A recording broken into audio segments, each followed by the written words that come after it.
சங்கீதம் 28. என் கன்மலையாகிய கர்த்தாவே, உம்மை நோக்கிக் கூப்பிடுகிறேன். நீர் கேளாதவர் போல மவுனமாயிராதேயும். நீர் மவுனமாயிருந்தால் நான் குழியில் இறங்குகிறவர்களுக்கு ஒப்பாவேன். நான் உம்மை நோக்கிச் சத்தமிட்டு உம்முடைய பரிசுத்த சந்நிதிக்கு நேராக கையெடுக்கையில் என் விண்ணப்பங்களின் சத்தத்தைக் கேட்டருளும்.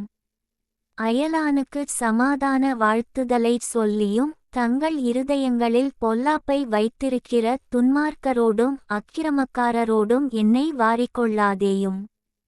அவர்களுடைய கிரியைகளுக்கும் அவர்களுடைய நடத்தைகளின் பொல்லாங்குக்கும் தக்கதாக அவர்களுக்குச் செய்யும். அவர்கள் கைகளின் செய்கைக்குத் தக்கதாக அவர்களுக்கு அழியும். அவர்களுக்குச் சரிக்குச் சரிக்கட்டும். அவர்கள் கர்த்தருடைய செய்கைகளையும் அவர் கரத்தின் கிரியைகளையும் கவனியாதபடியால் அவர்களை இடித்துப் போடுவார், அவர்களை கட்டமாட்டார். கர்த்தருக்கு ஸ்தோத்திரம். அவர் என் விண்ணப்பங்களின் சத்தத்தை கேட்டார். கர்த்தர் என் பெலனும் என் கேடகமுமாயிருக்கிறார். என் இருதயம் அவரை நம்பியிருந்தது. நான் சகாயம் பெற்றேன், ஆகையால் என் இருதயம் களிகூருகிறது. என் பாட்டினால் அவரை துதிப்பேன்.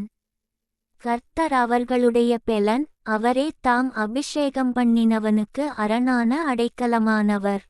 தேவரீர் உமது ஜனத்தை இரட்சித்து உமது சுதந்தரத்தை ஆசீர்வதியும். அவர்களை போஷித்து அவர்களை என்றென்றைக்கும் உயர்த்தியருளும்.